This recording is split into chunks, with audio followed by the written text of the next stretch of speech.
on storing napkins. Now you're probably thinking, storing napkins, what do I need to know about that?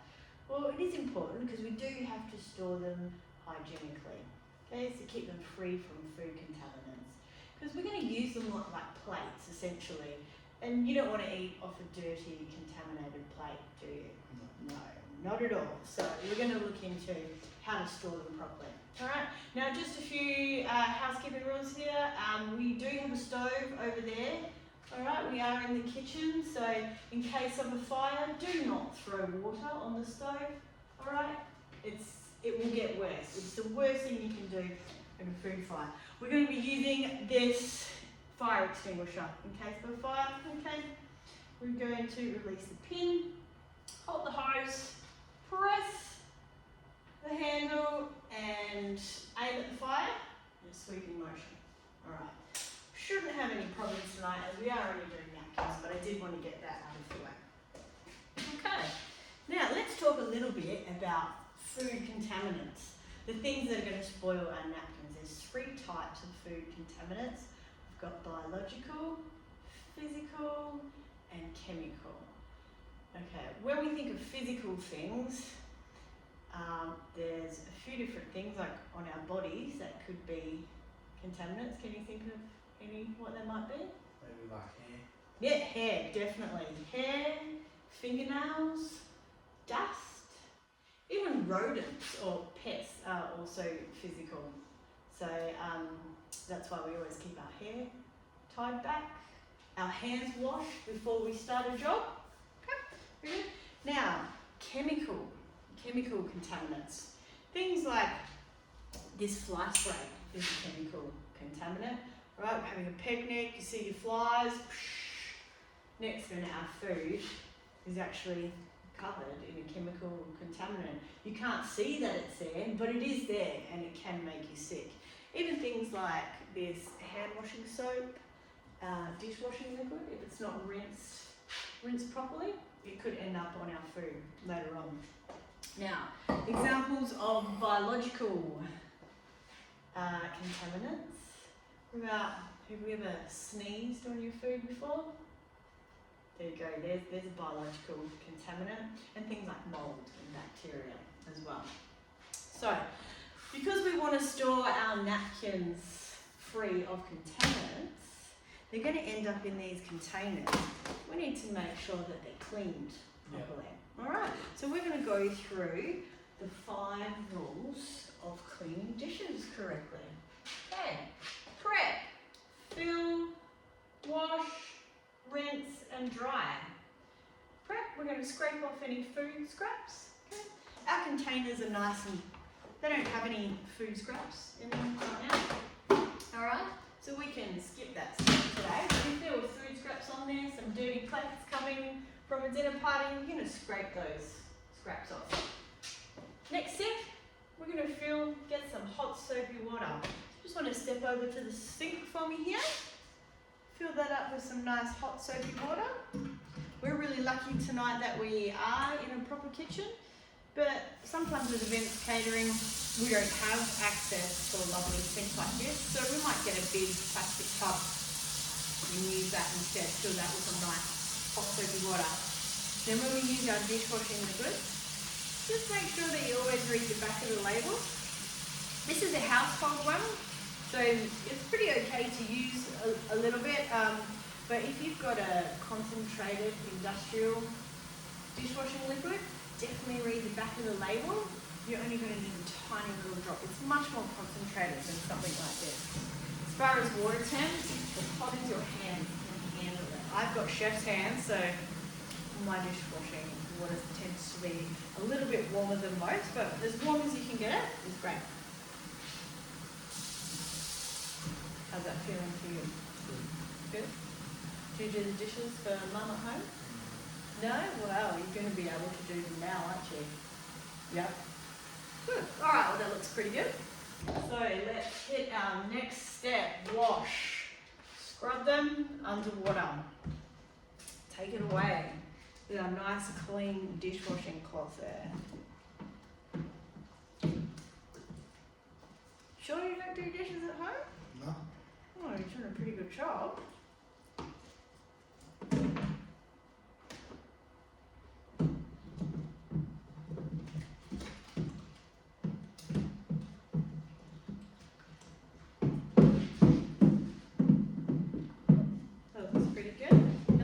these two rinsed off.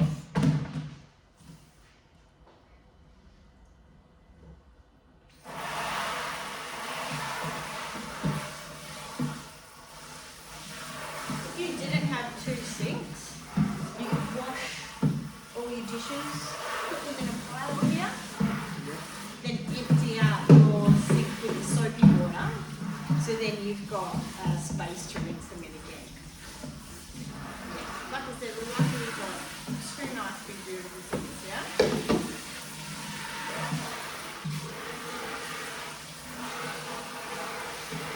That's pretty good. No soap left on that. So let's hit up our next step. You can see where we need to wash all the soap off properly, going back to our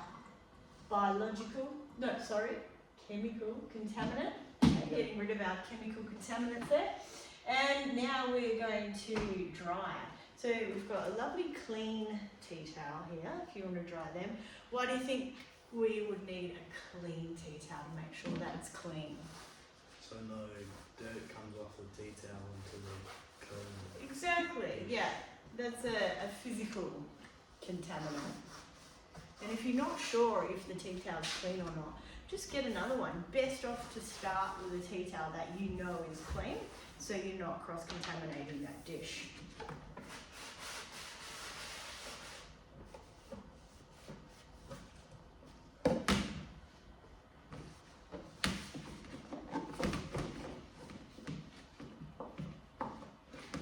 Alright, now just to make sure you're really good at it, I'll get you to just repeat the wash and the rinse step for me.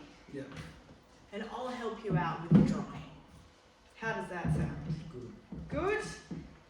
Very good.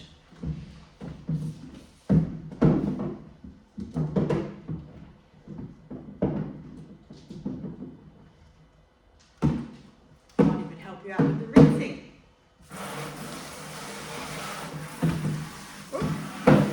Taps on a little fast there.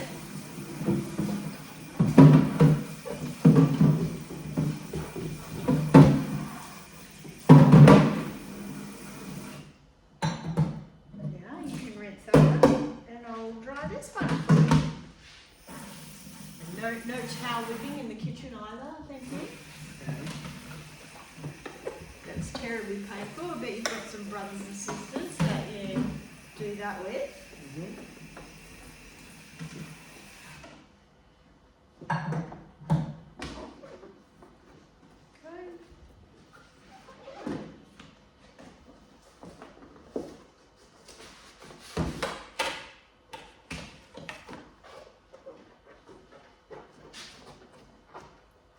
Beautiful. Now we have two lovely clean containers to put our napkins in.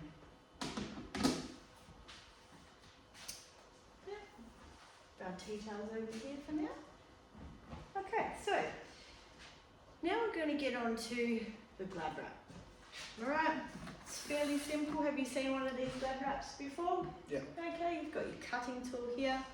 You just move it left to right. It doesn't matter which side it starts on. Okay, it'll work either way.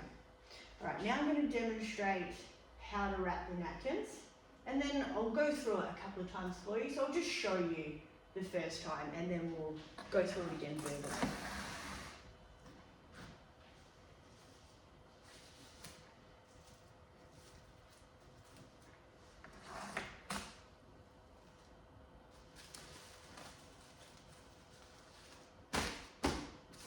Okay, so what I did there was put my napkins just next to where I'm going to lay my glad wrap out, because I want to make sure the glad wrap's about 3 times as long as the napkins. Yeah.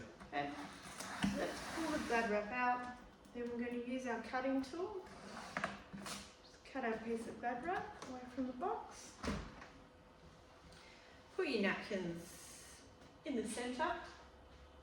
Then we're going to take the bottom edge of the wrap, fold it over the top of the napkins. Then we will take the top edge and fold it back over the top of the napkins. then we've got to tuck these sides in. So if you just run your hand down the side, tuck that under. Same on the other side.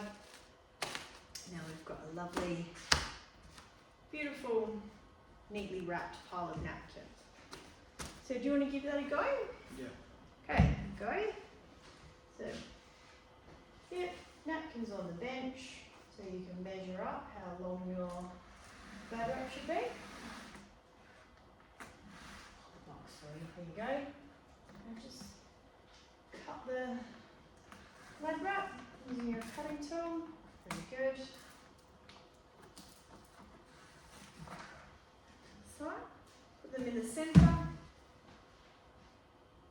Yep, that's it. Work from the bottom, fold it over the top of the napkin. Now grab the top piece, fold that back onto the napkins. Now we're going to tuck those sides under so we have a nice firm package. Beautiful. So we want it tight and firm so the glad wrap doesn't slip off, but not too tight so it's not buckled. Alright. Do you want to give that another go for me? Go.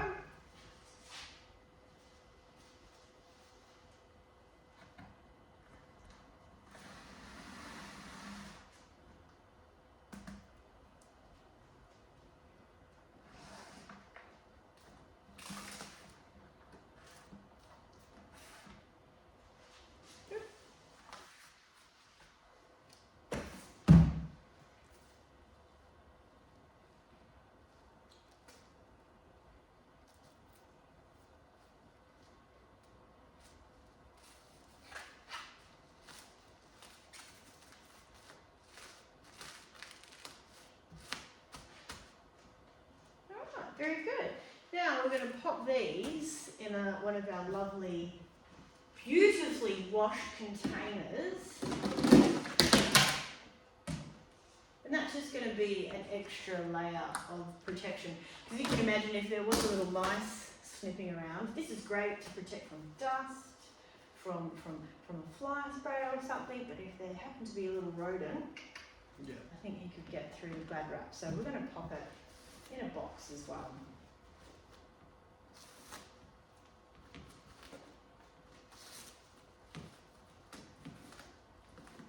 Looks like we might need a bigger container there. Try that one again. Now you could wrap these in larger piles, but because we've been practicing tonight, that's why we've done it in a few smaller piles. Okay. Go. Lid on.